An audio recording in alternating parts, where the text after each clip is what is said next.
আল্লাহ তাআলা বলছেন, তোমরা কি মনে করেছ আমি আল্লাহ তাআলা এমনিতেই তোমাদেরকে জান্নাতে প্রবেশ করিয়ে দিব?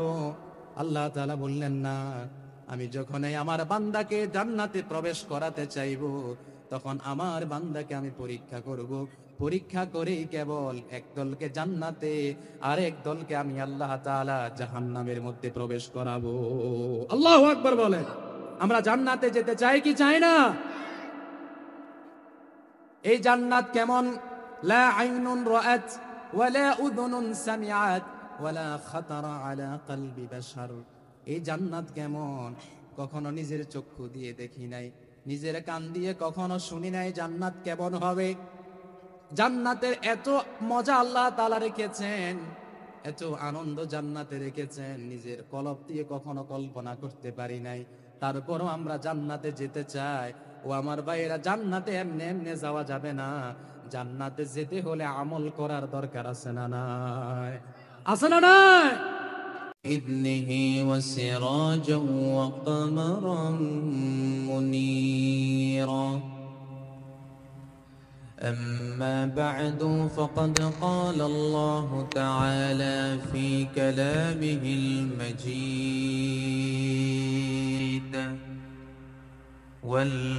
والفرقانه الحميد. সবাই পড়ুন আউযু বিল্লাহি মিনাশ শাইতানির রাজীম. বিসমিল্লাহির রাহমানির রাহিম. ألف لام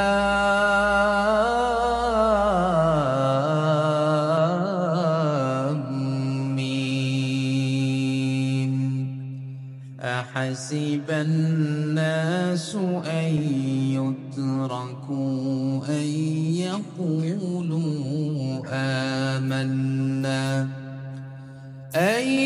يقولوا آمنا وهم لا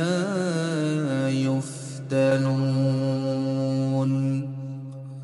ولقد فتنا الذين من قبلهم فليعلمن الله الذين صدقوا وليعلمن الكاذبين. أم حسب الذين يعملون السيئات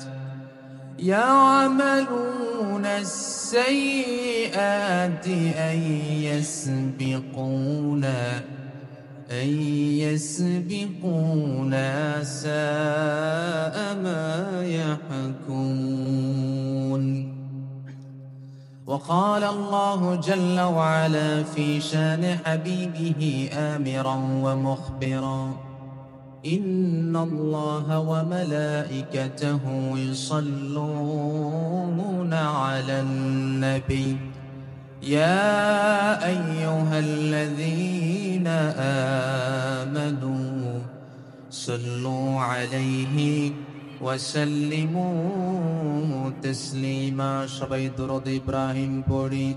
اللهم صل على محمد وعلى آل محمد كما صليت على إبراهيم وعلى آل إبراهيم إنك حميد مجيد.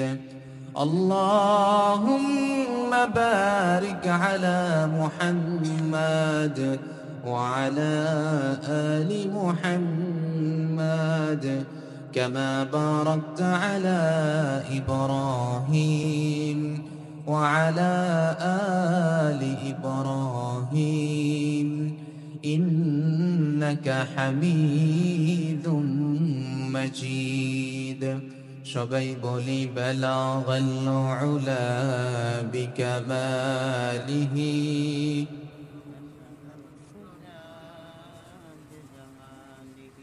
حصلت جميع خصاله صلوا عليه هو الحبيب الذي ترجى شفاعته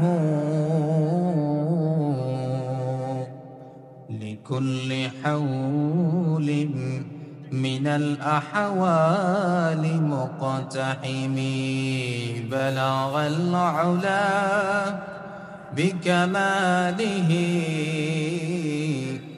كشف الدجى بجماله حصلت جميع خصاله صلوا عليه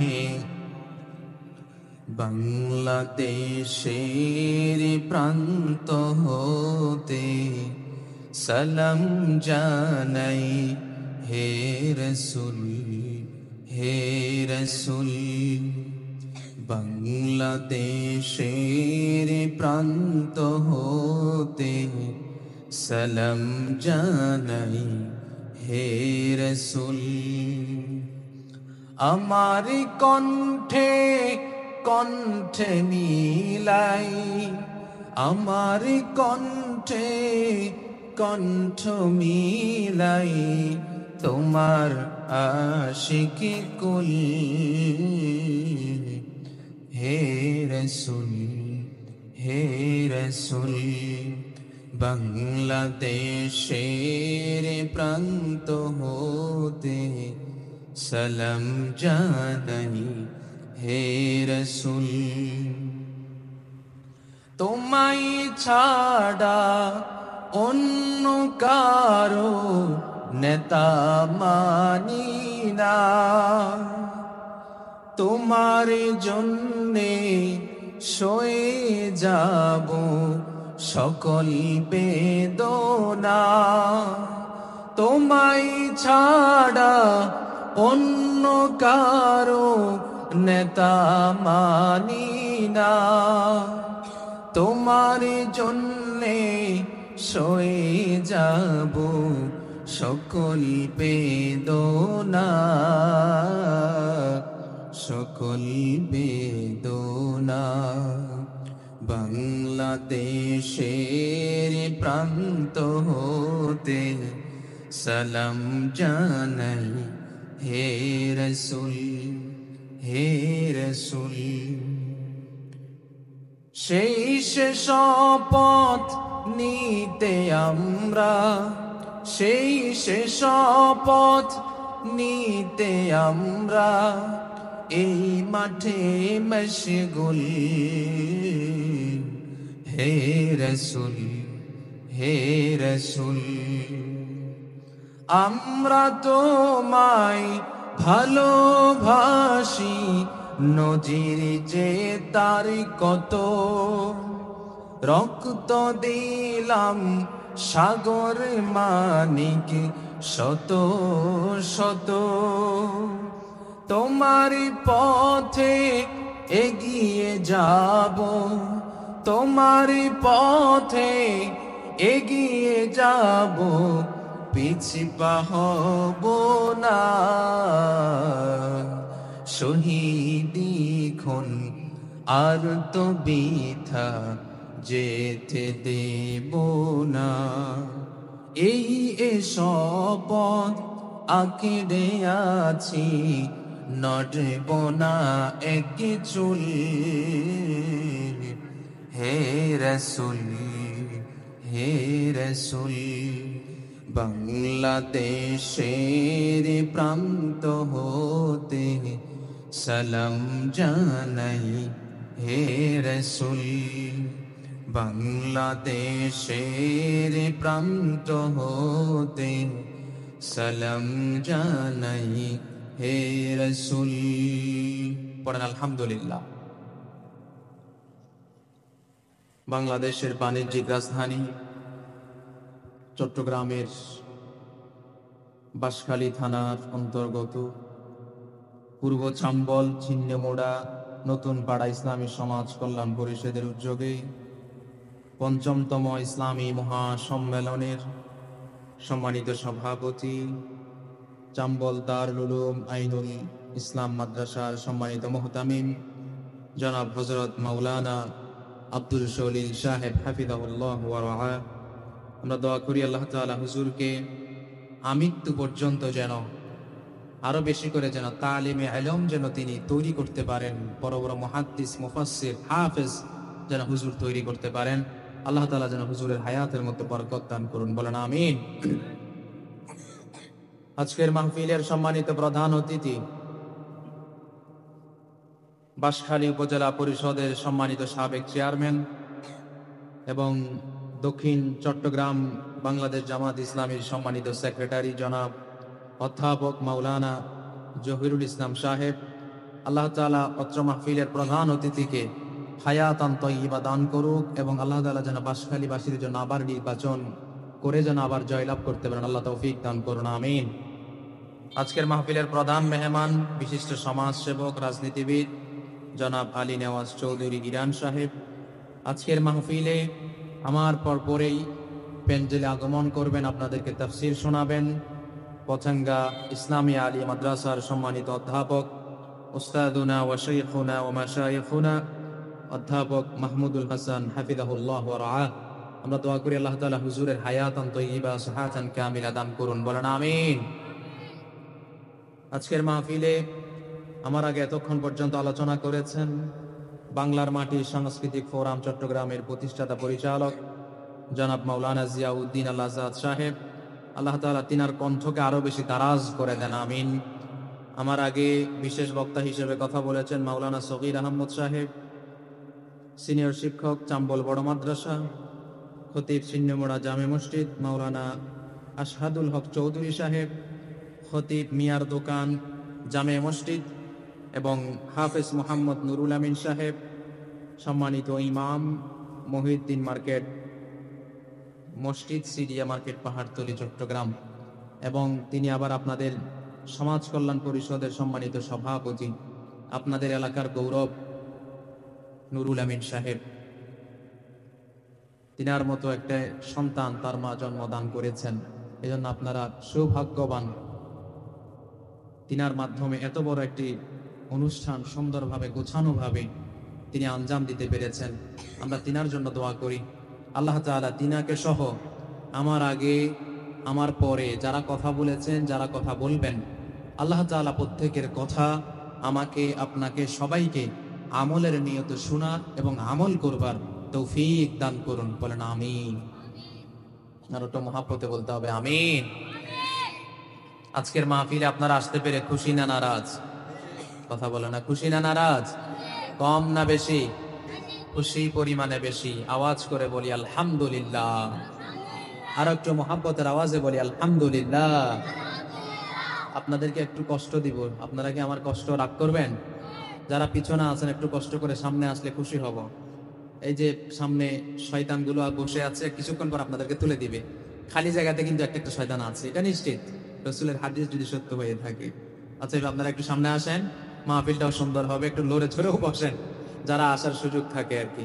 আর ছোটরা একটু কম আওয়াজ করবেন, মুরব্বীরা একটু বেশি আওয়াজ করবেন। পারবেন না ইনশাআল্লাহ? আল্লাহ কবুল করুক, বলেন আমিন। এই সময়টা যে আমরা দিব, আল্লাহ তাআলা যেন এই সময়টা আমাদের জন্য কাল কিয়ামতের মাঠে নাজাতের ওসিলা হিসেবে যেন আল্লাহ কবুল করেন, বলেন আমিন। আর একটু মহাব্বতের আওয়াজে বলেন আমিন। প্রিয় ভাইয়েরা, আমরা সরাসরি কথা বলবো একটি গ্রন্থ থেকে। সেই গ্রন্থের নাম কি? কথা বলে না, কি গ্রন্থ? এই কোরআন থেকে যদি কেউ কথা বলে, সে কি কোনো মিথ্যা কথা বলতে পারে? পারে? কোরআনের বাইরে কথা বললে মিথ্যা বলার সম্ভাবনা আছে না নাই? রসুলের সিরাতের বাইরে বললে, রসুলের হাদিসের বাইরে কথা বললে মিথ্যা বলার সম্ভাবনা আছে না নাই? রসুলের হাদিস থেকে বললে, কোরআন থেকে বললে, সাহাবা আজমাইনদের জীবনী থেকে বললে, রসুলের সিরাত থেকে বললে, সে কথার মধ্যে কোনো সন্দেহ নাই, ঠিক কিনা বলে? এ কোরআনের কথা চলুক, আপনারা চান কি চান না? চান কি চান না? এ কোরআনের মাহফিলের জন্য কি অনুমতি নেওয়া লাগবে নাকি? একটু দেওয়া লাগবে না? হালকা দিলে দেন। এই কোরআনের মাহফিল করতে কি কোনো অনুমতির প্রয়োজন আছে? আগে অনুমতি নেওয়া লাগতো, ঠিক কিনা বলেন? গানের মঞ্চের জন্য অনুমতি লাগে না, কিন্তু কোরআনের মাহফিল হইলে মাইক কতটা দিতে হবে, সাউন্ড কতটা দিতে হবে, সব কিছুর জন্য লিখিত আকারে অনুমতি লাগতো। কিন্তু যদি দেখা যায় তো জনসংখ্যা বেশি হবে, একবারে মাগরিবের সময় মাহফিল বন্ধ করে দিত, ঠিক কিনা বলে? এমন জালেম ছিল কি ছিল না? বিদায় করছে কে? কারণ আল্লাহর কোরআন হেফাজতের দায়িত্ব নিয়েছেন কে? আল্লাহর কোরআনের মাহফিল চলবে, এটা কি আমি অনুমতি দিব না আল্লাহ অনুমতি দিবে? আল্লাহ অনুমতি দিছে কি দেয় নাই? রসুলকে অনুমতি দিয়ে দিয়েছে। অতএব এই অনুমতি আমি আপনি দেওয়ার কে? কোরআনের মাহফিল চলবে, রাসূলুল্লাহর সিরাতের মাহফিল চলবে, ইসলামী সম্মেলন চলবে, তাফসীরুল কোরআন মাহফিল চলবে, সিরাতুন নবী মাহফিল চলবে। এটা এখানে আমি বাধা দেওয়ার কে? এর ঘোষণা তো আল্লাহ দিয়ে দিয়েছেন, ঠিক কিনা বলে? যারা বাধা দেয় তাদের সাথে মুসলমানের কোনো সম্পর্ক আল্লাহ তাআলা কোরআনের মধ্যে ঘোষণা দিয়েছেন, ওয়াকালাল্লাযীনা কাফারু লা তাসমাউ লিহাযাল কুরআন ওয়ালগাউ ফীহি লাআল্লাকুম তাগলিবুন। আল্লাহ ঘোষণা করেই দিয়েছেন যারা কোরআনের মাহফিল বানচাল করতে আসবে তারা পারবে না। কারণ আল্লাহ নিজেই বলে দিয়েছেন, কাফেররা রাসূলুল্লাহ যখন কোরআনের দাস দিত তারা বলেছিল, ইয়া রাসূলুল্লাহ আপনি কোরআনের দাস বন্ধ করে দেন। আপনি যদি বন্ধ না করেন, ওয়ালগাউ ফীহি, সেখানে গিয়ে আমরা হট্টগোল করব। তারা কোরআনের মাহফিলকে বানচাল করেছে, হট্টগোল করেছে, তারপরেও রাসূলুল্লাহর দাওয়াতকে বন্ধ করতে পারেন। আওয়াজ দিয়ে বলেন ঠিক না বেঠিক? আজ পর্যন্ত কোরআনের মাহফিলকে যারা বানচাল করতে আসবে তারাই বানচাল হয়ে যাবে। কোরআনের মাহফিল চলবেই চলবে, ঠিক কিনা বলে? এই কোরআনের মাহফিলকে বন্ধ করার কারো ক্ষমতা নাই। এই কোরআনের মাহফিলকে যারা বন্ধ করতে আসবে তারাই বন্ধ হয়ে যাবে, তারাই পালিয়ে ভারতের শ্বশুর বাড়িতে চলে যাবে, ঠিক কিনা বলে? কেউ গেছে শ্বশুর বাড়ি, কেউ গেছে বাপের বাড়ি, কেউ গেছে দাদার বাড়ি, আমরা আমাদের বাড়িতেই আছি, ঠিক কিনা বলে? কারণ আমরা কার কথা বলি? আল্লাহর কথা যারা বলে, রাসূলের কথা যারা বলে, তারা পালাইতে হয় না, তারা জেল জুলুম জরিমানাকে ভয় পায় না। তারা জমিনে থাকবে, টিকে থাকবে, ফাঁসির মঞ্চে যাবে, ফাঁসির মঞ্চে গিয়ে ফাঁসিতে ঝুলে মৃত্যুবরণ করবে, তারপরেও তারা পালাবে না, ঠিক কিনা বলে? থাকতে পারেন নাই বিগত 16 বছর 17 বছর, মামলা হামলা, ফাঁসি, জেল, জুলুম জরিমানা আমাদের উপরে হয়েছে, কিন্তু আমরা বরদাস্ত করেছি, আমরা পালাই যাই নাই। আমাদের উপরে 16 বছর অত্যাচার করা হয়েছে, আমরা 16 বছরে 16 সেকেন্ডের জন্য পালাই নাই। তাদের উপরে মাত্র 45 মিনিটের ভিতরে তারা পালাই চলে গেছে, ঠিক কিনা বলে?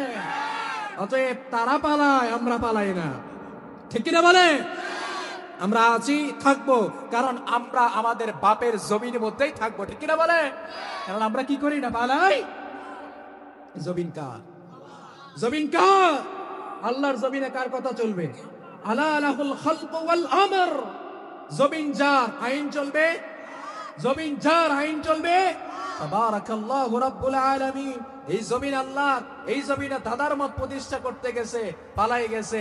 আরেক বেটা প্রতিষ্ঠা করতে আসবে, সেও পালাবে। যতদিন পর্যন্ত ঘোষণা দিবেন আল্লাহর জমিনে আল্লাহর দ্বীনকে বাস্তবায়ন আমরাই করব, তাহলে আমরা আপনাদের সাথেই আছি, ঠিক কিনা বলে? আল্লাহর জমিনে আল্লাহর দ্বীনকে আমরা বাস্তবায়ন করতে চাই কি চাই না? চাই কি চাই না? যদি চাই, নিজের তাজা রক্ত ঢেলে দিতে হবে জমিনে, প্রস্তুত আছি। মামলা হামলার ভয় দিবে, প্রস্তুত আছি। কারা কারা প্রস্তুত আছি? হাত তুলে আল্লাহরে দেখিয়ে দে। আল্লাহ কবুল করুক, বলেন আমিন। আর জোরে বলেন আমিন। আমরা ভয় করি না, কারণ আমরা শাহাদাতে বিশ্বাসী, ঠিক কিনা বলে? আমরা কিসে বিশ্বাসী? আল্লাহ তাআলা বলছেন,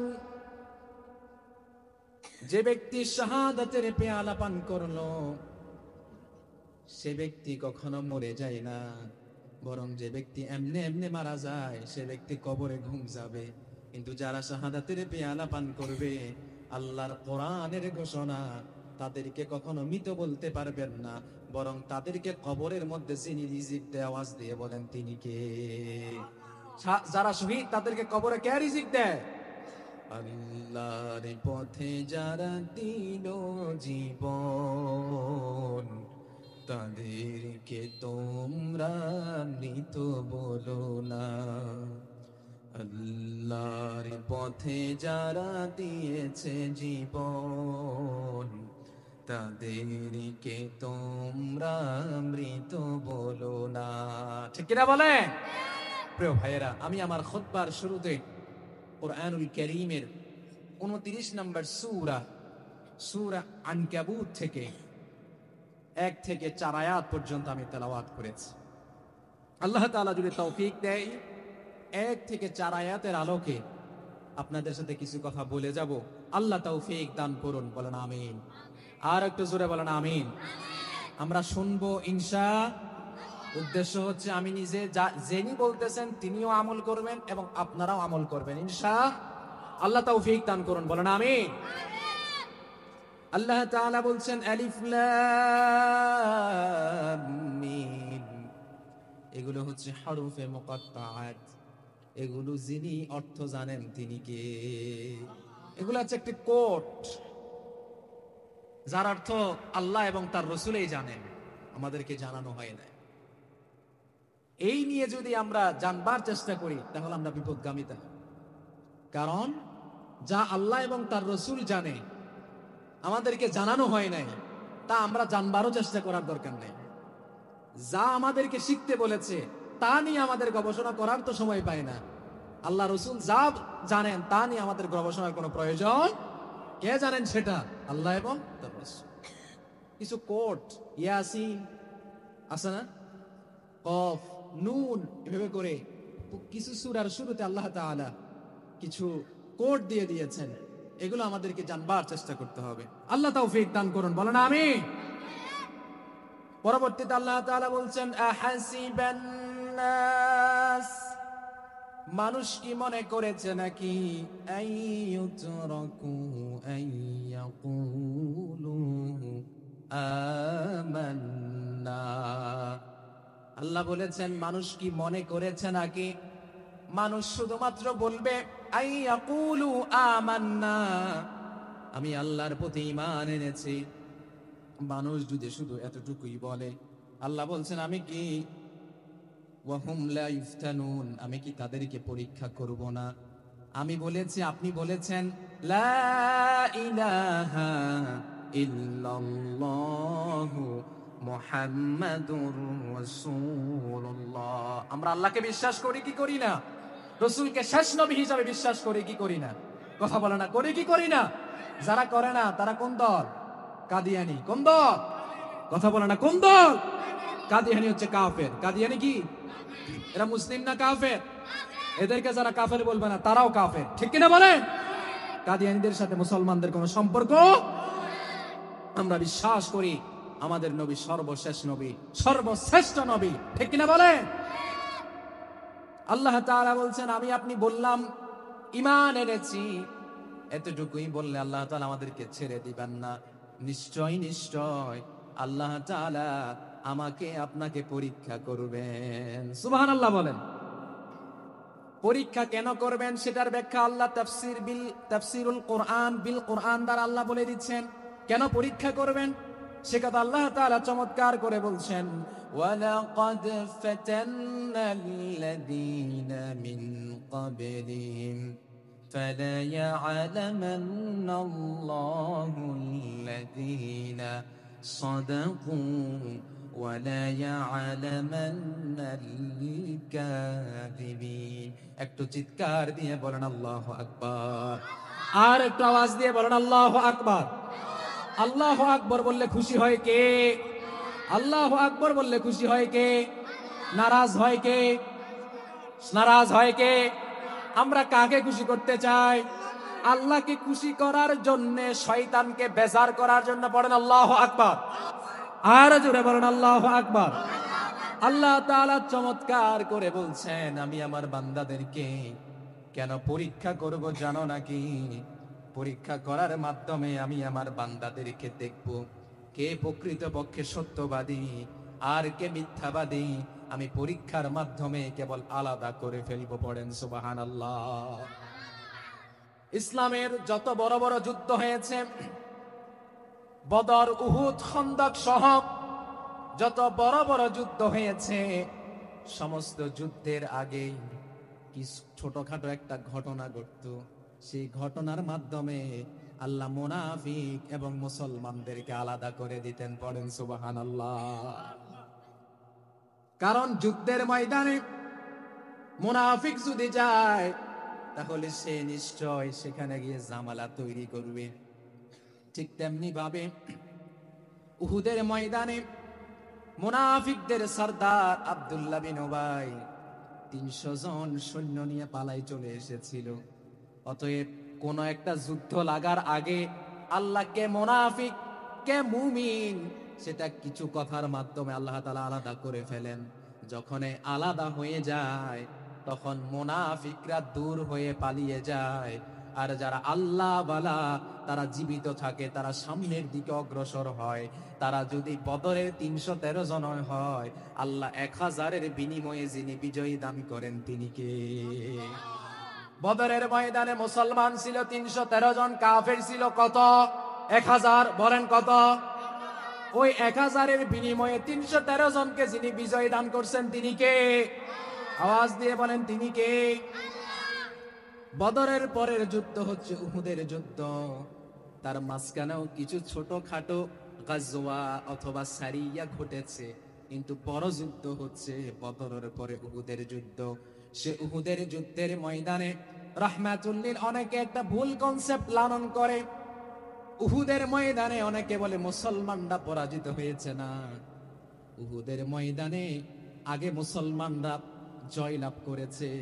পরবর্তীতে রসুল যে 50 জন তীরন্দাজ বাহিনীকে পাহারা দিতে বলেছিলেন, রসুলের কথা অমান্য করার কারণে সেই তীরন্দাজ বাহিনীরা তারা মনে করেছে রসুল বিজয়ী হয়ে গেছে। এজন্য কিছু মানুষ বিজয়ী হওয়ার কথা শুনে 50 জন থেকে 30 জন চলে এসেছিল গনিমতের মাল সংগ্রহ করার জন্য। ওদিকে কাফেরেরা অতর্কিত মুসলমানের উপরে আক্রমণ করেছে, আক্রমণ করে মুসলমানদেরকে ছত্রভঙ্গ করে দিছে। এই এমন একটা যুদ্ধ ঘটেছিল বদরের পরে উহুদ, যেই যুদ্ধের মধ্যে রাসূলুল্লাহর দান ভেঙেছে, যেই যুদ্ধের মধ্যে রাসূলুল্লাহ যুদ্ধ করার জন্য যে হেলমেটটা পরেছিলেন, কাফেরের আঘাতের বিনিময়ে রাসূলের মাথার খুলি ভেঙে হেলমেটটা মাথার ভিতরে ঢুকে গেছে। এটার 1 নাম্বার কারণ হচ্ছে রাসূলের কথা মানে নাই সাহাবীরা, এজন্য এই দুর্দশা হতে হয়েছে। ঠিক তেমনি ভাবে কিয়ামত পর্যন্ত রাসূলের কথা, আল্লাহর কথা যারা শুনবে না তাদেরকেও দুর্দশার মধ্যে পড়তে হবে। ঠিক কিনা বলে? আল্লাহর কোরআন এটা হচ্ছে সংবিধানের কিতাব। এটা কিসের কিতাব বলেন? এটাতে সমস্ত বিচার ফাইসালা কেমনে করবে সেটা আছে না নাই? কথা বলেন, আছে না নাই? আল্লাহর বিধানকে বাদ দিয়ে বাবার বিধান, দাদার বিধান, মার বিধান, খালার বিধান, যত বিধান দিয়ে সংবিধান বারবার প্রণয়ন করুক না কেন, আল্লাহর কসম এই বাংলাদেশে শান্তি আসবে না।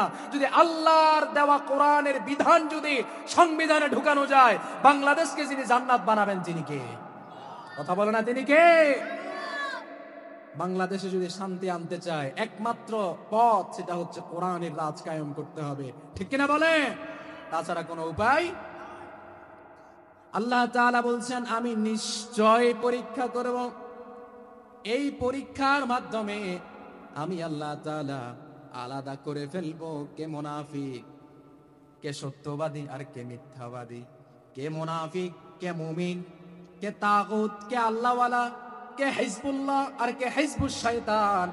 আমি আল্লাহ তাআলা পরীক্ষার মাধ্যমে আলাদা করে ফেলবো। আলাদা করলেই কেবল মুসলমানদের লাভ হবে। আর মুসলমানদেরকে কিছু মুনাফিক তো এমনই আছে, তাদের চরিত্রটা আসলেই ভিন্ন। তারা কিছুক্ষণ বলে মুসলমানদেরকে আমরা তোমাদের সাথে আছি, আবার যখন মুনাফিকদের সাথে মিলিত হয় তখন বলে আমি তোমাদের সাথেই আছি। এরকম মানুষ আমাদের দেশে আছে না? না, আপনারা জানেন বর্তমানে ফিলিস্তিন মার খাচ্ছে। ফিলিস্তিনের পক্ষে কিছু অমুসলিম কান্ট্রি কিছুক্ষণ বলে আসি, কিছুক্ষণ বলে নাই, ধোকা দেয়। ধোকা দেওয়ার মাধ্যমে ফিলিস্তিনকে যেন আরো বেশি করে মার খাওয়াতে পারে, এটাই হচ্ছে তাদের টার্গেট। ঠিক কিনা বলে? আল্লাহর কোরআনের ঘোষণা সূরা বাকারার মধ্যে আল্লাহ ঘোষণা করেছেন, আল্লাহর ঘোষণা যদি সত্যি হয়, আল্লাহর কসম আমেরিকা পৃথিবীর মানচিত্র থেকে মুছে যাবে। ফিলিস্তিনের পতাকা পপ করে ইনশাআল্লাহ উড়বে। ঠিক কিনা বলে? আমার প্রিয় ভাইয়েরা, আল্লাহ পরীক্ষা করবেন। পরীক্ষা করার মাধ্যমে আল্লাহ তাআলা আলাদা করে ফেলবেন। কেন পরীক্ষা করবেন? সাদাকু ওয়ালা ইয়ালামান্নাল কাযিবিন, কে সত্যবাদী আর কে মিথ্যাবাদী, এটা আল্লাহ তাআলা পরীক্ষার মাধ্যমে আলাদা করে ফেলবেন। আমরা পরীক্ষা দিতে রাজি আছি না নাই? কথা বলেন, আছি না নাই? 16 বছর তো দিয়েছেন, সামনে আরো দিতে হবে কারণ পরীক্ষা তো তার উপরে আসে যার ইমান বেশি মজবুত। যার ইমান দুর্বল তার উপরে পরীক্ষা আসলেও কি হবে? সে তো পরীক্ষা দিতে পারবে না। ঠিক তেমনি ভাবে যার ইমান বেশি মজবুত তার উপরে যিনি পরীক্ষা দেন, আওয়াজ দিয়ে বলেন তিনি কে? আমার প্রিয় ভাইয়েরা, বিশ্ববিখ্যাত সাহাবী মুসআব বিন সাআদিন তিনি রাসূলের কাছে প্রশ্ন করলেন, ইয়া রাসূলুল্লাহ, কার পরীক্ষা সবচেয়ে বেশি কঠিন? তিনি প্রশ্ন করলেন, ইয়া রাসূলুল্লাহ, আইয়ুন নাসি আশাদ্দু বালাআন। রাসূলের কাছে প্রশ্ন করলেন, ইয়া রাসূলুল্লাহ, কার উপরে পরীক্ষা সবচেয়ে বেশি কঠিন হয়? রাসূলুল্লাহ জবাব দিলেন, আল আম্বিয়া। এক নাম্বার হচ্ছে নবীদের পরীক্ষা সবচেয়ে কঠিন পরীক্ষা। আল্লাহু আকবার বলেন। আপনারা তো জানেন সবাই, হযরতে ইব্রাহিম আলাইহিস সালামকে আল্লাহ তাআলা এত বেশি পরীক্ষা করেছিলেন, তা খুব মারাত্মক পরীক্ষা ছিল। কিন্তু ইব্রাহিম একটা পরীক্ষায়ও ফেল করেন নাই। প্রত্যেকটা পরীক্ষায় ইব্রাহিম 100% এর উপরে নাম্বার পেয়ে পাশ করেছে। সুবহানাল্লাহ বলেন। আপনারা জানেন ইব্রাহিম আলাইহিস সালামকে আগুনের মধ্যে দেয়া হয়েছে, ঘটনা বলা উদ্দেশ্য নয়, শিক্ষাটা বের করা উদ্দেশ্য। ইব্রাহিম আলাইহিস সালামকে আগুনের মধ্যে দেয়া হয়েছে, ইব্রাহিম আলাইহিস সালামকে আগুনের মধ্যে দিয়েছেন, সেটা আল্লাহর পক্ষ থেকে একটা পরীক্ষা। কিন্তু আগুনকে যিনি আদেশ দিয়েছেন তিনি কে? আল্লাহ তো বলে দিয়েছেন, কুলনা ইয়া নারু কুনি বারদাও ওয়া সালামান আলা ইব্রাহিম। চিৎকার দিয়ে বলেন আল্লাহু আকবার। আল্লাহ আগুনকে আদেশ দিয়েছেন, ও আগুন, তোমার ভিতরে যাকে দেওয়া হয়েছে সে যেন তেন মানুষ নয়, সে সরাসরি আমি আল্লাহর পয়গম্বর। অতএব আগুন, তুমি তার জন্য নাতিশীতোষ্ণ হয়ে যাও, অর্থাৎ বেশি গরমও না বেশি ঠান্ডাও না। তাফসীরে বাইজাবির মধ্যে এই আয়াতের ব্যাখ্যায় ইমাম বাইজাবি রাহিমাহুল্লাহ তিনি বলছেন, ইব্রাহিম আলাইহিস সালাম আগুনের মধ্যে যতক্ষণ ছিলেন, বাইরে থাকা অবস্থায় আগুনের মধ্যে আরো বেশি তিনি আরামদায়ক অবস্থার মধ্যে ছিলেন। সুবহানাল্লাহ। যখন বাইরে ছিলেন তার চেয়ে যখন আগুনের ভিতরে ছিলেন, ইব্রাহিম বলতেছে, আমার আগুনের সময়টা আমার কাছে বেশি ভালো লাগছিল। বলেন না সুবহানাল্লাহ। ঠিক তেমনি ভাবে জায়গা জমির ঠেলাঠেলি করি নয়, শুধুমাত্র একটি অপরাধ, আল্লাহর জমিনে আল্লাহর দিনকে বাস্তবায়ন করার জন্য যারা সংগ্রাম করে, যারা জিহাদ করে, তাদেরকে যারা জেলের মধ্যে ঢুকায়, তারা মনে করে তারা সেখানে কষ্ট আছে। না না, তারা সেখানে তাদেরকে ভালো যিনি রেখেছেন তিনি কে? আমার প্রিয় ভাইয়েরা, তাহলে বলেছিলাম পরীক্ষা করবেন, দুই কারণ বের করবেন, কে সত্যবাদী আর কে মিথ্যাবাদী। ঘোষণা কার? আর রাসূলের কাছে প্রশ্ন করা হলো, কার উপরে পরীক্ষা বেশি আসবে? রাসূল বললেন, আল আম্বিয়া। এক নাম্বার হচ্ছে নবীদের উপরে এই পরীক্ষাটা বেশি আসবে। পড়েন সুবহানাল্লাহ। আমরা আইয়ুব আলাইহিস সালামের নাম শুনেছিলাম। সে আইয়ুব আলাইহিস সালামকে আল্লাহ তাআলা সন্তান সন্ততি সবকিছু দিয়েছেন, সম্পদ দিয়েছেন, কিন্তু আল্লাহ পরীক্ষা করার জন্য আইয়ুব আলাইহিস সালাম থেকে আল্লাহ তাআলা সবকিছু কেড়ে নিয়েছেন। সবকিছু কেড়ে নেওয়ার পরে আইয়ুব আলাইহিস সালাম কেমন এক রোগ দিয়েছে, কেউ তার সাথে বসে না, কথা বলে না, তার সাথে থাকতে চায় না। কিন্তু আইয়ুব আলাইহিস সালাম আল্লাহর কাছে ক্ষমা চেয়েছেন, আর আল্লাহ ক্ষমা করে দিয়েছেন। আইয়ুবের রোগকে সেকেন্ডের মধ্যে যিনি ভালো করে দিলেন, আওয়াজ দিয়ে বলেন তিনি কে? যে রোগ দেয় সে আবার সুস্থ করতে পারে, ঠিক কিনা বলে? অসুখ বিসুখ আযাব মুসিবত কে দেয়? কথা বলে না, কে দেয়? হাদিসের মধ্যে তো এভাবে পেয়েছি, যার উপরে রোগ বালাই আসে না, বরং তাকে আল্লাহ নিজেই পছন্দ করেন না, বরং যাকে রোগ বালাই আল্লাহ দেন, আল্লাহ ঘোষণা করছেন সেই বান্দাকে আমি বেশি পছন্দ করি। কিন্তু আমাদের রোগ বালাই দেয়, আমরা মাজারে যাই, বলি পানি পরাই দেন, অথবা বাবার মাজার যে গোসল করাইছে সেগুলো নেয়, নিয়ে বোতল পরাই তারপরে খায়। আছে না নাই? অনারও রেন্ডা নাই আল্লাহ কে আছে না? আছে না নাই? আমার ভাইয়ের কি খবিসের খবিস, 10 দিন 15 দিন পরে গোসল করে কালো কালো পানি বের হয়, সেগুলো বোতল পরায় আবার খায়। এই খবিস বাংলাদেশে আছে না নাই? আবার ডাকে বাবা, কি ডাকে? গড়ের আসল বাবার খবর নাই, পাগলা বাবার খবর নিতে গেছে। আছে না না? আসল বাবা মশারিটা টাঙাই দেয় না, মশা কামড়া খাই ফেলতেছে, কিন্তু নকল বাবার জন্য মশারি কিনে নিয়ে গেছে। আছে না নাই?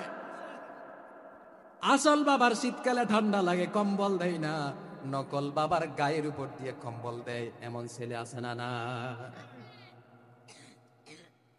আমি বলছি না আপনি মাজারে যাবেন না, যান, তবে জিয়ারত করেন, কিন্তু এই কপাল আল্লাহ তাআলা এই কপাল দিয়েছেন, এই কপাল আল্লাহর জন্য আমানত রেখে দেন। এই কপাল শুধুমাত্র আল্লাহর জন্য 5 ওয়াক্ত নামাজ সহ নামাজের সময় কেবল শুধুমাত্র এই কপাল ঝুঁকাবেন, আর কোন সময় এই কপাল ঝুঁকাবে না, তারাই হচ্ছে প্রকৃতপক্ষে মুসলমান। ঠিক কিনা বলে? এই কপাল কার জন্যে? আল্লাহর জন্য কপাল ঝুঁকায় না। দেখবেন যারা মাজারে যায় এরা নামাজও পড়ে না ঠিক মতো। আছে না নাই? আসলে এই বাস্তবতা, যদি নামাজ পড়তো সেখানে গিয়ে কপাল ঝুঁকাইতো না। নামাজ পড়ে না সেজন্য কপাল তো মসজিদে ঝুঁকাই না, সেজন্য মাজারে গিয়ে কপাল ঝুঁকায়। আছে না না? রাসূলুল্লাহ সাল্লাল্লাহু আলাইহি ওয়াসাল্লামের মাধ্যমে আল্লাহ তাআলা আমাদেরকে জানিয়ে দিয়েছেন, কোন ব্যক্তি যদি আসমান এবং জমিনের মধ্যবর্তী যত জায়গা আছে সমস্ত জায়গা পরিপূর্ণ যদি গুনাহ করে পরিপূর্ণ করে ফেলে, তবে আল্লাহর সাথে যদি কাউকে শরীক না করে, রাসূলুল্লাহ ঘোষণা করেছেন আমি আল্লাহ সেই ব্যক্তিকে মাফ করে দিব।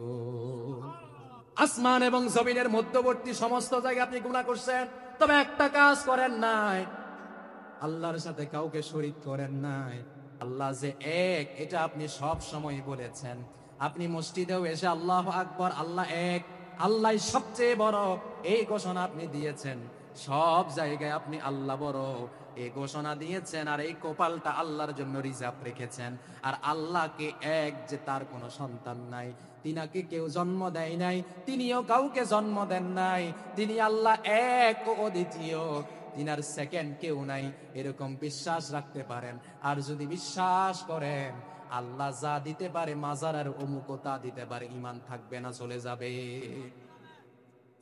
আল্লাহ যা দিতে পারে তার পৃথিবীর কেউ দিতে পারে না। ঠিক কিনা বলে?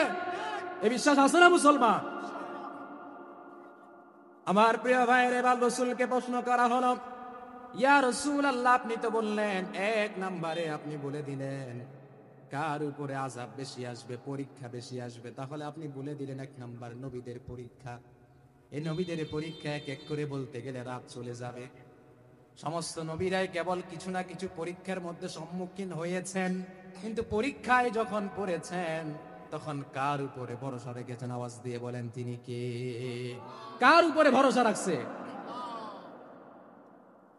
আমার প্রিয় ভাইয়েরা, পরবর্তীতে রাসূলকে প্রশ্ন করা হয়, সুম্মাল আমসাল ফাল আমসালু, ইয়া রাসূলুল্লাহ আপনি বলে দেন তারপর কার উপরে পরীক্ষা এসেছে? নবী করিম সাল্লাল্লাহু আলাইহি ওয়াসাল্লাম বললেন, নেককার যারা তাদের উপরে কেবল আল্লাহর পক্ষ থেকে পরীক্ষা আসবে। সুবহানাল্লাহ বলেন। পরীক্ষার মোকাবেলা যারা করতে পারে তাদের তো পরীক্ষা আসে। ঠিক কিনা বলেন? কোন স্টুডেন্ট ক্লাসেই ভর্তি হয় না, তার পরীক্ষা আছে? কথা বলেন, আছে? আগে তো ভর্তি হওয়া লাগবে, তারপরে না সামনে অর্ধবার্ষিক আর বার্ষিক পরীক্ষা আসবে। কিন্তু ক্লাসেই পড়ে না, তার কোনো পরীক্ষা আছে? তার ইমানেই নাই, তার কিসের পরীক্ষা? ইমান যার আছে তার পরীক্ষা, যার ইমান নাই তার পরীক্ষাও নাই। ঠিক কিনা বলেন? আমার প্রিয় ভাইয়েরা, নবীরা পরীক্ষা দিয়েছেন, পরীক্ষার মাধ্যমে উত্তীর্ণ হয়েছেন। আমি যে আয়াতটি খুতবার শুরুতে তেলাওয়াত করেছি, সে আয়াত কখন নাজিল হয়েছে আপনারা জানেন নাকি? সে আয়াত নাজিল হয়েছে। নবী করিম সাল্লাল্লাহু আলাইহি ওয়াসাল্লাম কিছুদিন তিনি গোপনে দাওয়াত দিয়েছেন। আল্লাহ আয়াত নাজিল করলেন, ইয়া আইয়ুহার রাসূল বাল্লিগ মা উনজিলা ইলাইকা মির রাব্বিক। ইয়া রাসূলুল্লাহ, এতদিন গোপনে গোপনে দাওয়াত দিয়েছেন, এখন একটু প্রকাশ্যে দাওয়াত দেন। আল্লাহর পক্ষ থেকে যখন ওহী নাজিল হয়ে গেল, ইয়া রাসূলুল্লাহ আপনি প্রকাশ্যে দাওয়াত দেন। রাসূলুল্লাহ যখন প্রকাশ্যে দাওয়াত দিতে শুরু করলেন, রাসূলুল্লাহ যখন সাফা পাহাড়ের পর্বতে দাঁড়ালেন, পর্বত দাঁড়িয়ে সবাইকে ডাকলেন, বললেন, এই সময়গত মানুষেরা, আমি যদি বলি ওই যে পাহাড় দেখতেছ আবু কুবাইসের পিছনে যদি আমি বলি যে রাসূলুল্লাহ যদি বলতেছেন, আমি যদি বলি শত্রু বাহিনী তোমাদের উপর আক্রমণ করতে আসতেছে, তোমরা কি বিশ্বাস করবে নাকি? হ্যাঁ, সবাই বলে হ্যাঁ আমরা বিশ্বাস করব। রাসূলুল্লাহ বলতেছেন, একটু খুতবা দিলেন সেখানে দাঁড়িয়ে, আর রাসূলুল্লাহ তাদেরকে তার কালিমার দিকে আহ্বান করলেন, আল্লাহর কথা, তাওহীদের কথা তাদেরকে শুনিয়ে দিলেন। শোনা মাত্রই আবু লাহাব বেচারা সেখানে আছে, আর সেখানে রাসূলুল্লাহকে বলতেছে, তাব্বাল্লাকা ইয়া মুহাম্মদ, ও মুহাম্মদ তুমি ধ্বংস হয়ে যাও, লিহাযা জামাতিনা, এই জন্য নাকি আমাদেরকে জামায়াত করতেছো। ও আমার ভাইরা, মুহাম্মদের বংশ কিয়ামত নয়, কিয়ামত পর্যন্ত থাকবে, কিন্তু ধ্বংস হয়ে গেছে আবু লাহাবের বংশ। ঠিক কিনা বলে? ঠিক কিনা বলেন? আবু লাহাবের কবরস্থান হয়ে গেছে ইন্টারন্যাশনাল টয়লেট। উমরাতে যারা গেছেন, হজে যারা গেছেন, আবু লাহাবের বাড়ির উপরে টয়লেট নির্মাণ করা হয়েছে, সমস্ত হাজিরা যায় সেখানে হাজত সারার জন্য। আর আবু লাহাব রাসূলুল্লাহকে গালি দিয়েছিল, আপনার বংশ নির্মূল হোক। না না, রাসূলুল্লাহর বংশ কখনো নির্মূল হয় নাই। ঠিক কিনা বলে? এখনো আমাদের সমাজে অনেকের ঘরে ছেলে সন্তান হয় না, শুধু মেয়ে সন্তান হয়। তারা চিন্তা করে, ছেলে সন্তান যদি না হয় আমাদের বংশ কেমনে থাকবে?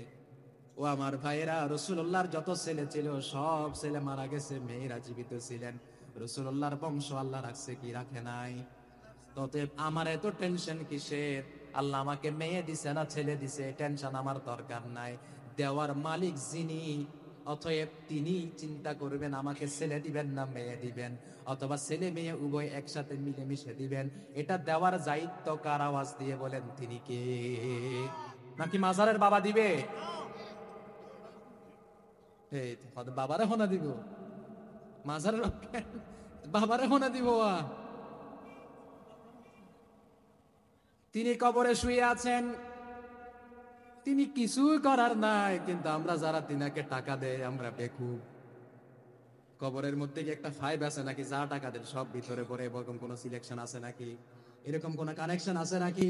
এরকম কোন কানেকশন তো নাই। তো যেই টাকা দেন সেই টাকা ওই মাজারে যারা ঘুরে গাঞ্জা খায়, ইয়াবা খায়, ট্যাবলেট খায় আপনার টাকা দিয়ে। ঠিক না বলেন? আপনি টাকা কারে দেন? যারে টাকা দেন সে তো ঘুমাইতেছে, সে কবরে কেমন আছে সেটা জানে কে? আপনি আমিও জানি না সে কবরে কেমন আছে। কাল কিয়ামতের ময়দানে সে যখন উঠবে, সেই বলবে ইয়া নাফসি ইয়া নাফসি। সেই ইয়া নাফসি ইয়া নাফসি করতে থাকবে, সে আপনার চিন্তা কোথায় করবে? অতএব নিজের চিন্তা করতে হবে নিজেকে। আর দান সদকা যদি করতে হয়, মাদ্রাসা এবং মসজিদের মধ্যে, এতিমখানার মধ্যে করতে হবে। ঠিক কিনা বলে? সেখানে দেন, লাভ আছে। আমার প্রিয় ভাইয়েরা, এক নাম্বার পরীক্ষা হচ্ছে আম্বিয়াদের জন্য, দুই নাম্বার পরীক্ষা হচ্ছে যারা মুমিন, যারা ইমানদার তাদের জন্য। অতএব ইমান যত বেশি, ইমান যত পরিমাণ বেশি, পরীক্ষাও তার চাইতেও আরো বেশি। কারণ আল্লাহ জানেন যার ইমান বেশি, তাকে যদি আমি আল্লাহ বেশি পরীক্ষার মধ্যে ফেলে দেই, সে অবশ্যই বিজয়ী হবে। কিন্তু যাদের ইমান কম তাদেরকে আল্লাহ বিজয়ী করবেন না, এবং পরীক্ষার মধ্যেও তাদেরকে ফেলবেন না। আল্লাহু আকবার বলেন। আমার প্রিয় ভাইয়েরা, পরীক্ষা দেওয়ার জন্য প্রস্তুতি আমাদেরকে গ্রহণ করতে হবে। আর যদি পরীক্ষা দিয়ে পাস হতে পারি, আল্লাহ ঘোষণা করেছেন তিনি আমাদের জন্য জান্নাতুল ফিরদাউস রেডি করে রেখেছে। জান্নাতে যেতে চাই কি চাই না? যেতে চাইলে পরীক্ষা দিতে হবে। আমার প্রিয় ভাইরা, শুধু তাই নাই, রহমাতুল লিল আলামিনকে শুধুমাত্র বিভিন্ন রকমের কাফেরদের অত্যাচার দিয়ে পরীক্ষা করেছেন না, আল্লাহ আমাদেরকেও পরীক্ষা করবেন। তবে কি দিয়ে করবেন আল্লাহ সেটা বলছেন, ওয়ালানাবলুওয়ান্নাকুম বিশাইইন মিনাল খাউফি ওয়াল জু'i ওয়া নাকসিম মিনাল আমওয়াল ওয়াল আনফুসি ওয়াস সামারাত وبشر الصابرين। পড়েন আল্লাহু আকবার। আল্লাহ তাআলা বলছেন তিনি আমাদেরকে 5টি বিষয়ের মাধ্যমে পরীক্ষা করবেন। জোরে বলেন কয় বিষয়? 1 নম্বরে আল্লাহ তাআলা আমাদেরকে পরীক্ষা করবেন ভয় দিয়ে। আল্লাহ তাআলা আমাদেরকে ভয়ের মধ্যে ফেলে দিবেন। ভয়ের মধ্যে ফেলে দিয়ে আল্লাহ আমাদেরকে পরীক্ষা করবেন। যখন আমাদেরকে ভয় দিয়ে আল্লাহ পরীক্ষা করবেন, তখন একজন সত্তার উপরে তাওয়াক্কুল করব, ভরসা করব। আওয়াজ দিয়ে বলেন তিনি কে? 2 নম্বরে আল্লাহ তাআলা বলছেন ওয়াল জু'i। 2 নম্বরে আল্লাহ তাআলা আমাদেরকে পরীক্ষা করবেন ক্ষুধা দিয়ে। বলেন কি দিয়ে? ও আমার ভাইরা, আমরা এখন বাংলাদেশের বেশিরভাগ মানুষের সচ্ছল, সবাই মোটামুটি খেতে পারি। কিন্তু রাসূলুল্লাহর ইতিহাসের দিকে যদি একটু তাকান, আহজাবের যুদ্ধ অথবা খন্দকের যুদ্ধ, এই যুদ্ধের মধ্যে কাফেররা যখন মদিনাতে আক্রমণ করার জন্য রওনা হয়ে গেছে, তখন ছিল খুব শীতকাল আর তখন দুর্ভিক্ষ চলতেছে। রাহমাতুল লিল আলামিন কেমনে কি করবেন চিন্তায় পড়ে গেলেন। সাহাবীদেরকে নিয়ে পরামর্শ করলেন, ঘটনা বুঝাবো না, শিক্ষাটা নেন। সাহাবা আজমাইনদেরকে নিয়ে রাসূলুল্লাহ সাল্লাল্লাহু আলাইহি ওয়াসাল্লাম পরামর্শ করলেন। পরামর্শ করার পর এক সাহাবী বললেন, ইয়া রাসূলুল্লাহ, সেই সাহাবী পারস্যে থাকতেন, সেই সাহাবী বলছেন, ইয়া রাসূলুল্লাহ, আমার একটা অভিজ্ঞতা আছে। এখন তো দুর্ভিক্ষ চলতেছে, আমাদের পেটেও ক্ষুধা এবং আমাদের কাছে সরঞ্জামও খুব একটা নাই, কেমনে যুদ্ধ করব? সেই সাহাবী বললেন, আমরা একটু খন্দক তৈরি করি। সাহাবা আজমাইন সবাই মিলে খন্দক অথবা কূপ তৈরি করতে লাগলেন। যদি আরবের মক্কা মদিনার মধ্যে চতুর্পাশের 3 দিকে পাহাড়, একদিকে খোলা, সেই দিকে যদি বড় একটা গর্ত করে ফেলতে পারে, তাহলে আর কাফেররা আসতে পারবে না, গর্তের মধ্যে পড়ে যাবে। সাহাবা আজমাইনদের কথার মধ্যে রাসূলুল্লাহ ঐক্যমত্য হলেন। বলো চলো ও আমার সাহাবীরা, চলো আমরা খন্দক খনন করা শুরু করে দেই। রাসূলুল্লাহ সাহাবীদেরকে নিয়ে খন্দক খনন করা শুরু করে দিলেন। অবস্থা এমন হলো, কারো পেটের মধ্যে খাবার নাই। এক সাহাবী রাসূলের কাছে বলল, ইয়া রাসূলুল্লাহ, আজকে 3 দিন হয়ে গেল খন্দক খনন করতেছি, পেটের মধ্যে কোনো খাবার নাই। ওই সাহাবী রাসূলুল্লাহকে একটু জামাটা উঠিয়ে দেখালেন যে দেখেন ইয়া রাসূলুল্লাহ, আজকে খিদার কারণে পেটের মধ্যে পাথর বাধ্য হয়েছে, দেখেন ক্ষুধা দিয়ে আল্লাহ কেমন পরীক্ষা নেন। রাসূলুল্লাহ সাথে সাথে দেরি করলেন না। নবী করিম সাল্লাল্লাহু আলাইহি ওয়াসাল্লাম সাথে সাথে রাসূলুল্লাহ সাল্লাল্লাহু আলাইহি ওয়াসাল্লাম নিজের জামাটা তুলে দিলেন। নিজের জামাটা তুলে দিয়ে নবী করিম সাল্লাল্লাহু আলাইহি ওয়াসাল্লাম দেখালেন, ও আমার সাহাবীরা, তোমাদের পেটের মধ্যে একটা পাথর, আর আমি রাসূলুল্লাহ একটা নয় 2টা পাথর বেঁধে আমি রাসূলুল্লাহ তোমাদের সাথে খন্দক খনন করতেছি। আল্লাহু আকবার বলেন। ও আমার ভাইয়েরা, কেমন খোদার মধ্যে ছিলেন দেখেন।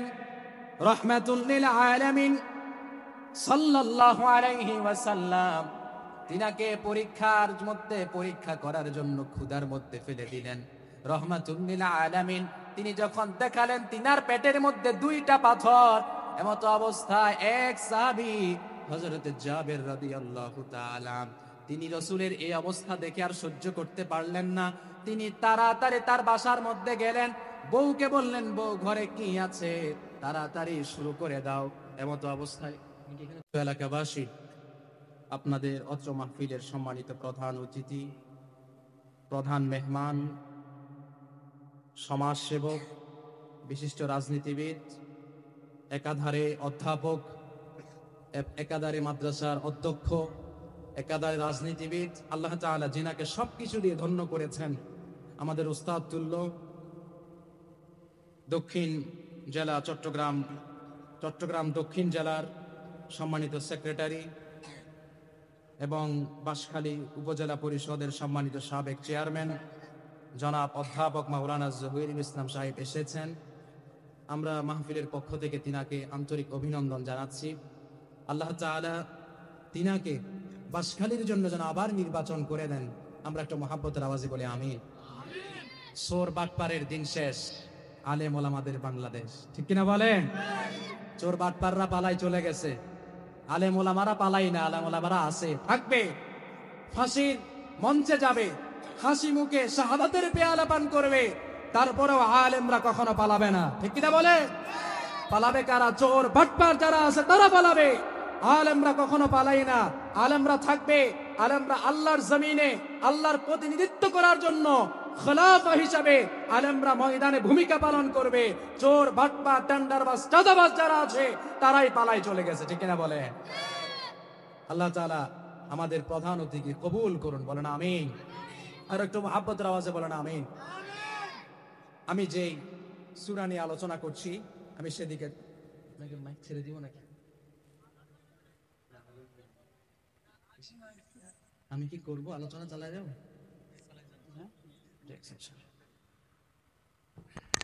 একটু চিৎকার করে বলেন আল্লাহু আকবার। আর একটু আওয়াজ দিয়ে বলেন আল্লাহু আকবার। আর একটু আওয়াজ দিয়ে বলেন আল্লাহু আকবার। আমি যেই সূরা থেকে আলোচনা করছি, সূরাতুল আনকাবুত। আমার প্রিয় ভাইয়েরা, আল্লাহ তাআলা আমাদেরকে পরীক্ষা করবেন। পরীক্ষা কেন করবেন? আমাদের মধ্যে কে সত্যবাদী, কে মিথ্যাবাদী, এটা আল্লাহ তাআলা দেখবেন। সেজন্য আল্লাহ তাআলা পরীক্ষা করবেন। অতএব আল্লাহর পরীক্ষায় আমরা উত্তীর্ণ হইতে রাজি আছি না নাই? কথা বলেন, আছি না নাই? পরীক্ষা দেওয়ার দরকার আছে না নাই? দিতে হবে। এই পরীক্ষা দিতে গিয়ে বিগত 16 বছর মানুষ ঘরে থাকতে পারে নাই। বিগত 16 বছর মানুষ খালে বিলে গিয়ে ঘুমাইতে হয়েছে। কিন্তু আল্লাহ তাআলা এমন একটা পরিবেশ তৈরি করে দিয়েছেন, এই পরিবেশের মাধ্যমে আমরা এখন আর খালা বিলে ঘুমাইতে হচ্ছে না। যারা আমাদেরকে খালা বিলে ঘুমানোর জন্য বাধ্য করেছে তারা পালাই চলে গেছে, ঠিক কিনা বলে? আমরা আসি, থাকবো ইনশাআল্লাহ। জমিন কার? জমিন কার? আল্লাহর জমিনে আইন চলবে কার?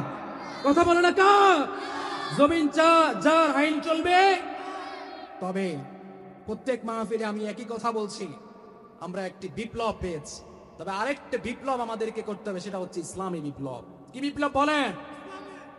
আমরা সেটার অপেক্ষা করতেছি। এটা হয়েছে সাধারণ বিপ্লব, তবে আরেকটা বিপ্লবের জন্য আমরা অপেক্ষা করছি, সেটা হচ্ছে ইসলামী বিপ্লব।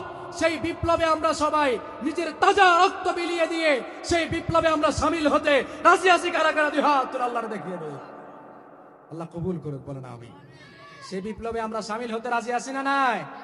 সেই বিপ্লব কি বিপ্লব? ইসলামী বিপ্লব। আমার প্রিয় ভাইয়ের, আল্লাহ তাআলা বলছেন, ওয়ালাকাদ ফাতান্নাল্লাযীনা মিন ক্বাবলিহিম ফালায়া'লামান্নাল্লাহুল্লাযীনা সাদাকু ওয়ালায়া'লামান্নাল কাযিবিন। একটু মুহাব্বতের আওয়াজে চিৎকার করে বলেন আল্লাহু আকবার। আল্লাহ তাআলা জানিয়ে দিলেন, নিশ্চয় আমি তোমাদেরকে পরীক্ষা করব।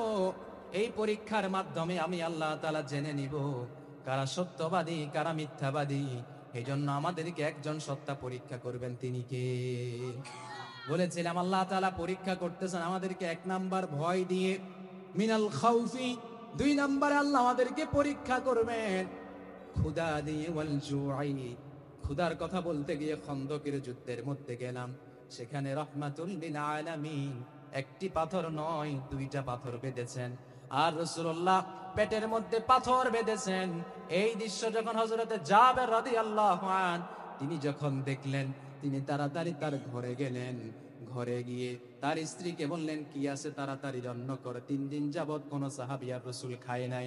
হযরতে জাবেরের স্ত্রী ঘরের মধ্যে কিছু ছাতু ছিল, সেগুলোকে বাটা শুরু করে দিলেন, সেগুলো দিয়ে রুটি তৈরি করা শুরু করে দিলেন।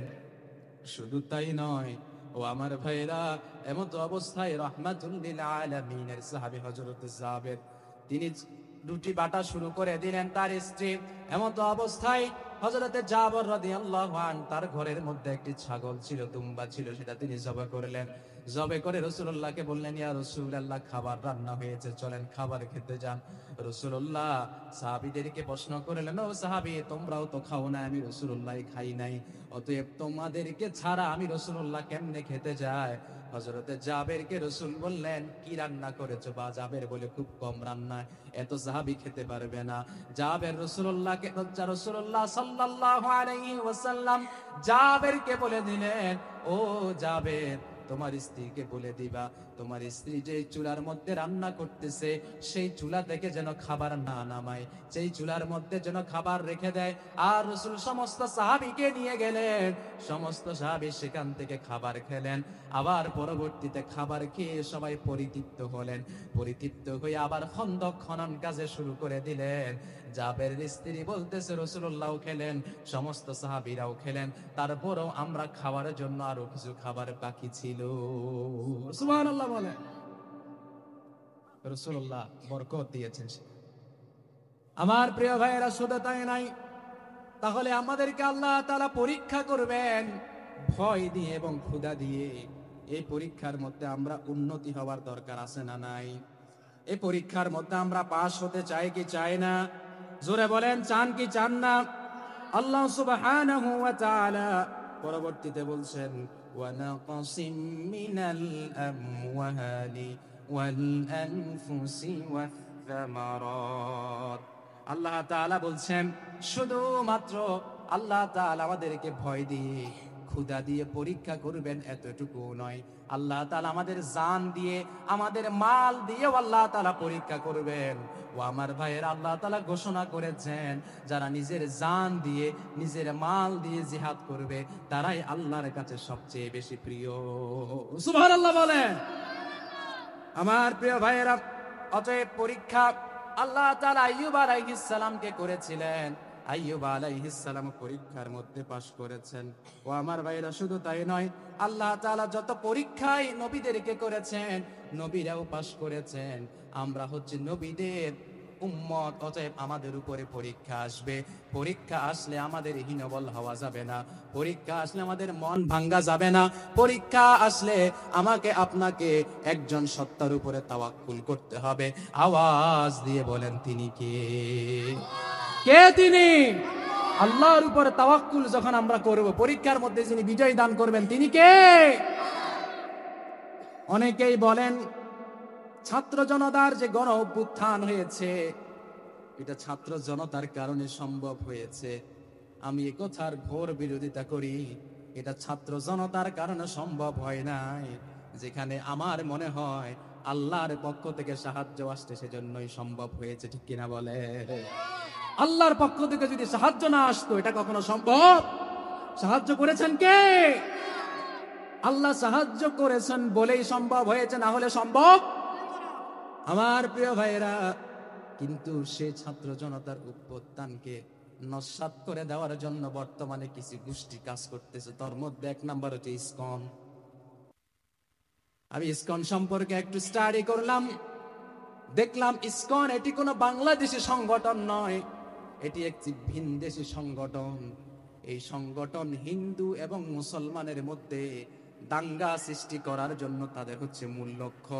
অতএব আমরা বলতে চাই, বাংলার জমিনে অবশ্যই অবশ্যই এই ইসকন নামক ক্যান্সারকে বাংলার জমিন থেকে উপড়ে ফেলতে হবে। ঠিক কিনা বলে? হিন্দু মুসলমান দাঙ্গা কখনো মুসলমান চায়? কিন্তু যারা এই কাজ করছে ইসকনের মতো, তাদেরকে বাংলার জমিন থেকে নিষিদ্ধ করতে হবে। ঠিক কিনা বলে?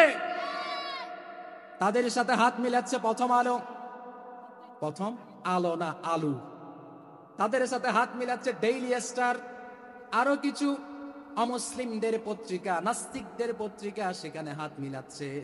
ও আমার ভাইয়েরা, আল্লাহর সাহায্য যদি থাকে, আল্লাহর জমিনে, বাংলার জমিনে আল্লাহ যদি চান, কালিমার পতাকা উড়াবেন। এখানে কেউ বাধা দিলেও কেউ কখনো বাংলার জমিনের মধ্যে পতাকা না উড়িয়ে রাখতে পারবে না। ঠিক কিনা বলেন? আমরা চাই কি চাই না? কোনো একদিন এ দেশের আকাশে কালিমার পতাকা তুলিবে, সেদিন সবাই খোদাই বিধান পেয়ে দুঃখ বেদনা ভুলবে। ঠিক কিনা বলে? আমরা জীবন যতদিন বাঁচি ততদিন আল্লাহর জমিন, আল্লাহর দ্বীনকে বাস্তবায়ন করার জন্য জিহাদ করতে প্রস্তুত আছি না? এখন আপনারা আবার কিছুদিন ধরে দেখতেছেন সাদপন্থী এবং জুবাইরপন্থী দুটো একসাথে হয়েছে, তাবলীগের মধ্যে ফাটল তৈরি হয়েছে। আমার প্রিয় ভাইয়েরা, আপনারা একটু গভীর মনোযোগ দিলে লক্ষ্য করবেন, সাদপন্থী এবং জুবাইরপন্থী এই দুই পন্থী আগে একসাথে ছিল, কিন্তু কিছুদিন ধরে একটা আলাদা হয়ে গেছে। একটার বিরুদ্ধে বলতেছে, যখনই আলাদা হয়ে যায় তখন বিরুদ্ধে বলা শুরু হয়। কথা ঠিক কিনা বলেন? যতদিন একসাথে থাকে তখন বিরুদ্ধে বলে না, যখন আলাদা হয়ে যায় তখন কার দোষ কোনটা সেটা নিয়ে ব্যস্ত থাকে। ও আমার ভাইরা, আল্লাহ তাআলা সেটা আমাদেরকে নিষেধ করেছেন। অতএব আমরা চাই ঐক্যের মাধ্যমে সমস্ত সমস্যা সমাধান হোক। মুসলমানরা কখনো দাঙ্গা হাঙ্গামা এগুলো কখনো মুসলমান চাইতে পারে না। ঠিক কিনা বলে? আল্লাহ তাআলা দুই গ্রুপকে যেন এক করে দেন, বলেন আমিন।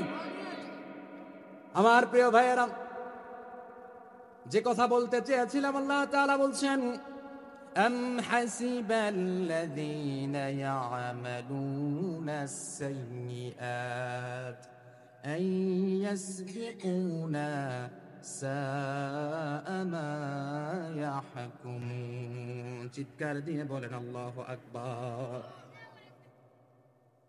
অতএব আল্লাহ তাআলা আমাদেরকে যতই পরীক্ষা করবেন, আমরা পরীক্ষার মধ্যে যদি উত্তীর্ণ হতে পারি, আমাদের জন্য জান্নাত যিনি রেখেছেন তিনি কে? আরো জোরে বলেন, তিনি কে?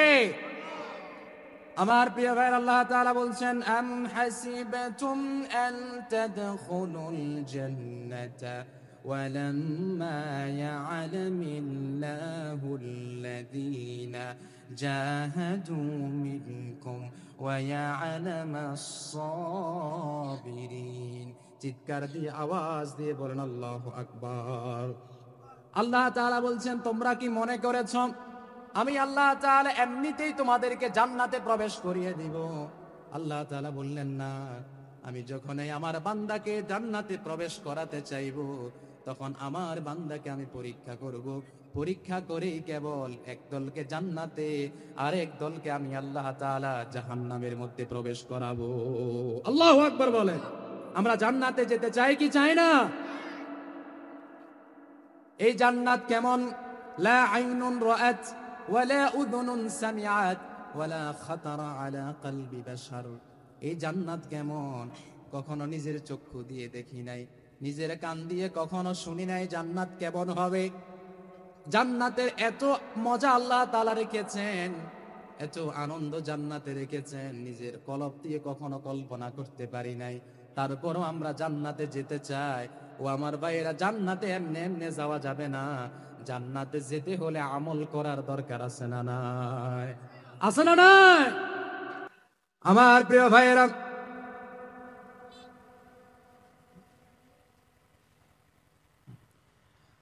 আমার প্রিয় ভাইয়েরা, তাহলে যে কথা বলতে চেয়েছিলাম, আল্লাহ সুবহানাহু ওয়া তাআলা তিনি আমাদেরকে এমন জান্নাতে দিবেন যেই জান্নাত কখনো দেখেন নাই, যেই জান্নাত কেমন হবে কখনো কল্পনাও করি নাই। আল্লাহ তাআলা এমন জান্নাত আমাদেরকে কিন্তু এমনি এমনি দিবেন না। জান্নাতে যাওয়ার জন্য আল্লাহ তাআলা আমাদেরকে অবশ্যই পরীক্ষা করবেন।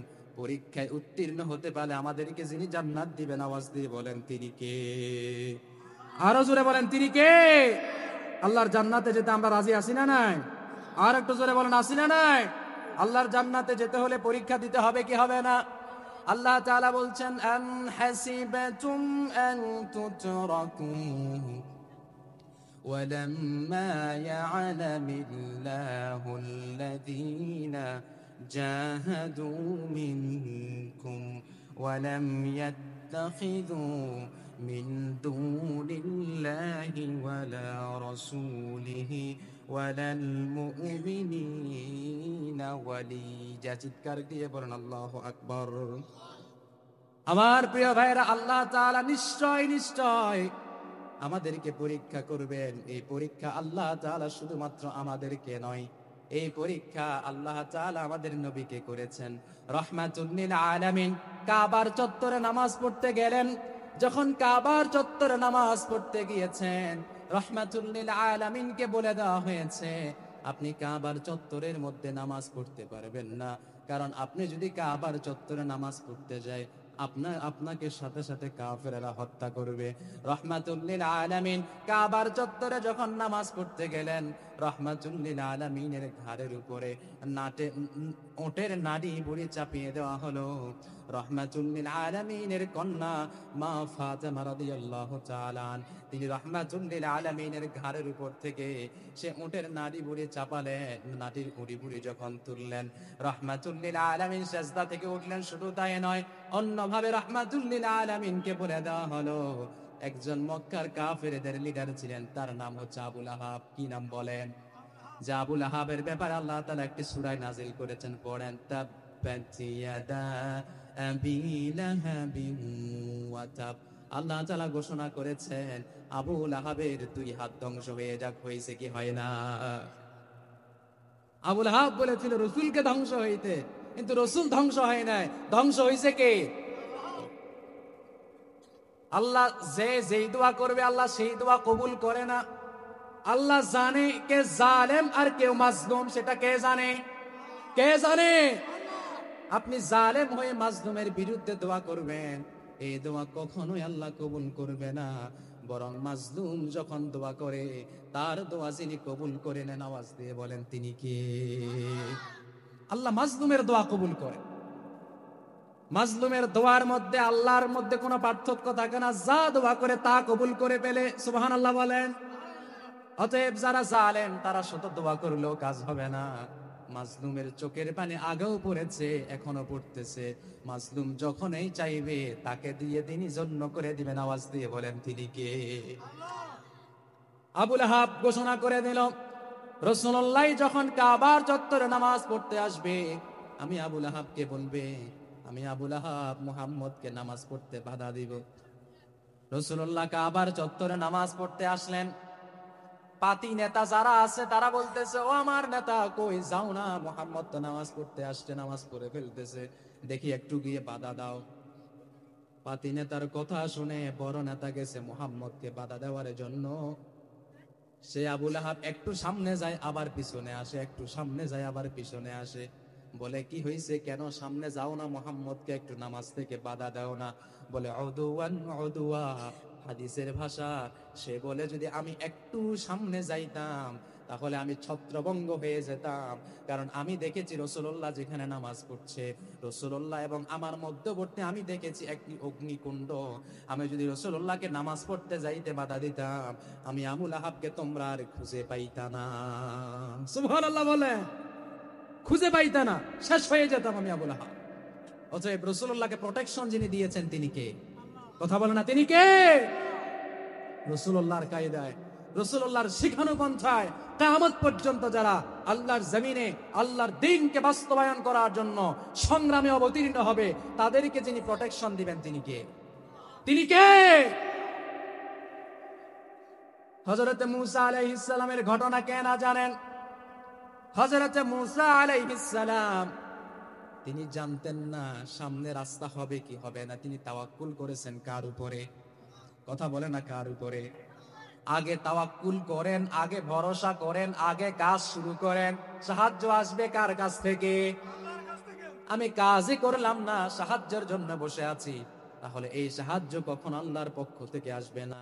যখন কাজ শুরু করে দিব, আমার আপনার দোয়াও যখন আল্লাহর কাছে চাইবো, তখন আসমান থেকে যিনি সাহায্য নাজিল করবেন তিনি কে? হযরত মূসা আলাইহিস সালামকে ফেরাউনের বাহিনী দৌড়ানো শুরু করলো। নীল নদের পারে গেলেন, আগেও জানতেন না রাস্তা হয়ে যাবে, কিন্তু আল্লাহর কি কারিশমা! ওই নীল নদের মধ্যে যিনি মূসা আলাইহিস সালামের জন্য রাস্তা তৈরি করে দিয়েছেন তিনি কে? কে তিনি? ইউসুফ আলাইহিস সালামের ঘটনা সবাই জানে। জুলেখা ইউসুফ আলাইহিস সালামকে আহ্বান করলো, ইউসুফ আলাইহিস সালাম দেখতেছেন সমস্ত দরজা বন্ধ, ইউসুফ বসে থাকেন নাই। ইউসুফ যখন দৌড় দিয়েছেন, যখন এই কাজ শুরু করেছেন, সাহায্য পাঠিয়েছেন যিনি, আওয়াজ দিয়ে বলেন তিনি কে? সমস্ত দরজাকে যিনি খুলে দিয়েছেন তিনি কে? অতএব সাহায্য আসার আগে কাজ করতে হবে, তারপরে সাহায্য আসবে। কাজ না করে যদি বলে সাহায্য আসবে, সাহায্য আসবে, তাহলে এই সাহায্য কখনো আসবে না। অতএব জমিনে যখন কাজ শুরু করে দিব, সাহায্য যিনি পাঠাবেন তিনি কে?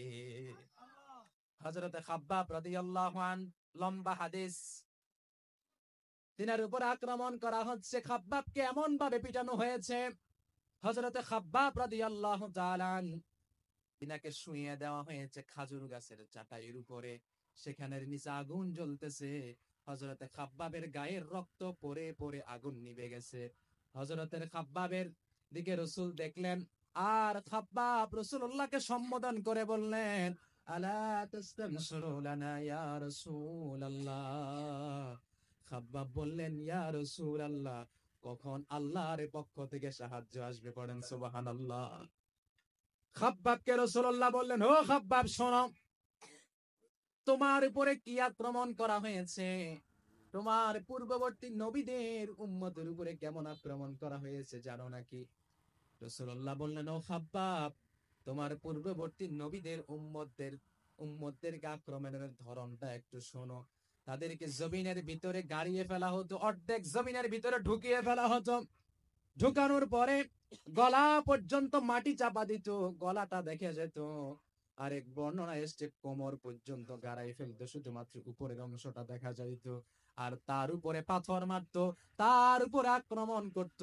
এভাবে করে তাদেরকে শাহাদাতের পেয়ালা পান করানো হতো। একই হাদিসে রাসূলুল্লাহ বলছেন, ও খাব্বাব, শুধু তাই নয়, তাদেরকে জমিনের মধ্যে শুইয়ে দেওয়া হতো। জমিনের মধ্যে শুইয়ে দিয়ে লোহার চিরুনি দিয়ে তাদের গা থেকে চামড়াগুলো আলাদা করা ফেলা হতো। ও আমার ভাইরা, বুঝে থাকলে জবাব দেন, এত কষ্ট কি দুনিয়ার স্বার্থের জন্য, না আল্লাহকে খুশি করার জন্য? কাকে খুশি করার জন্য? আমি আপনি যদি যাই করি আল্লাহকে খুশি করার জন্য যদি করি, তাহলে সেখানে যিনি সাহায্য নাজিল করবেন, আওয়াজ দিয়ে বলেন তিনি কে? কে তিনি? আল্লাহ সাহায্য করতে পারেন কি পারেন না? মাতা নাসরুল্লাহ, আলা ইন্না নাসরাল্লাহি করিব। আমরা বলি আল্লাহর সাহায্য কখন আসবে, আসে না কেন, আসে না কেন? আল্লাহ বললেন আসবে, আলা ইন্না নাসরাল্লাহি করিব। আল্লাহ বলতেছেন আমার সাহায্য আসবে, তবে এই সাহায্যটা এত তাড়াতাড়ি দিব না, আসতে সময়ের দরকার আছে না? না, যে জিনিসটা খুব তাড়াতাড়ি পেয়ে যায় সেই জিনিসটা ভুলে যায়, যেই জিনিসটা পাওয়ার জন্য কষ্ট করতে হয় সেই জিনিস কখনো মানুষে ভুলে না। ঠিক কিনা বলে? আল্লাহ দিতে পারে কি পারে না? কথা বলেন, পারে কি পারে না? যদি ইতিহাসটা আর একটু লক্ষ্য করেন, ইব্রাহিম আলাইহিস সালাম ৮৬ বছর হয়ে গেছে। ৮৬ বছর হয়ে যাওয়ার পর ইব্রাহিমকে যিনি সন্তান দিয়েছেন তিনি কে? কথা বলেন, তিনি কে? কিন্তু আমাদের ৮৬ বছর এখনো হয় নাই, বিয়ে করেছে ৮ বছর হয় নাই, সন্তান হয় না, সেজন্য মাজারে যায়, আছে না? না, সেখানে গিয়ে চায়, দেন দেন বাবা দেন, কিন্তু বাবার কি অবস্থা কবরে বাবাই ভালো জানে, আপনি নিজেও টের পান না কি অবস্থা আছে। সে দিবে কোত্থেকে? দেওয়ার মালিক কে? কে বলেন না, কে? আল্লাহ ছাড়া কেউ দিতে পারে? দেওয়ার মালিক কে? আল্লাহ চাইলে দিতে পারেন, আর কেউ দিতে পারে? কুকুরের এতগুলো বাচ্চা হয়, কুকুর কোন মাজারে যায়? কখনো গেছিল নাকি? চাইবে কেমনে? কথাই তো বলতে পারে। আপনাদেরকে একটা ঘটনা শোনাই। আমেরিকাতে আমাদের এখন সমাজে দেখতেছেন বাবা ছেলেকে মেরে ফেলতেছে, ছেলে বাবাকে মেরে ফেলতেছে। এই যে একটা ঘটনা দেখলাম না, আমরা দেখলাম যে মাকে ছেলে মেরে ফ্রিজে ঢুকাই ফেলছে। তবে শুনেন, আমি আস্তে আস্তে খবরের কাগজে দেখলাম ঘটনা নাকি ভিন্ন। সেটার অবস্থা আমরা এতক্ষণ যেটা জানলাম সেটা হচ্ছে মা মাকে মেরে ফেলেছে কে? সন্তানে, যেটা আমরা শুনলাম। কিন্তু ঘটনাটা ভিন্ন। র‍্যাব তদন্ত করলো, তদন্ত করে দেখতেছে না, মা সন্তানকে মারে নাই, পার্শ্ববর্তী মহিলা এবং তার স্বামী মিলে সন্তানকে মেরেছে। নাউজুবিল্লাহ বলবেন না? আপনারা এই ঘটনা শুনেন নাই বাবা? মা কি মেরে, আরো কিছুদিন আগে শুনেছেন ঐশী তার বাপ মা দুজনকে মেরে ফেলেছে। এই কাজ যারা করে তারা কি প্রকৃতপক্ষে আদর্শ সন্তান হতে পারে? হবে কেমনি? আমাদের সিলেবাসের মধ্যে কোরআনের শিক্ষা নাই, সিলেবাসের মধ্যে ইসলামিক শিক্ষা নাই। এখন দেখা যায় ইসলাম শিক্ষা নামে যে বইটা আছে ওই বইটাও করে দিছে অপশনাল, নিতে মন চাইলে নিবে, না হলে প্রয়োজন নাই। আমরা দাবি জানাই যেন আমাদের সিলেবাসের মধ্যে অন্তত দাখিল, মাদ্রাসায় তো দাখিল, মাদ্রাসায় যে পরিমাণ আরবি পড়ানো হয় সেটা দিয়ে বর্তমানে আলেম হওয়া সম্ভব নয়। স্কুলে অন্তত এসএসসি পর্যন্ত যেন কোরআনের একটি যেন সিলেবাস বাধ্যতামূলক করানো হয়, এটা আমরা দাবি জানাই। আল্লাহ কবুল করে বলেন আমিন। নারে তাকবীর, নারে তাকবীর। আল কোরআনের আলো, আল হাদিসের আলো, প্রধান মুফাসসিরের আগমন, প্রধান মুফাসসিরের আগমন। আমার বক্তব্য এখানে শেষ করছি। আল্লাহ তাআলা কবুল করুন। আহলান সাহলান।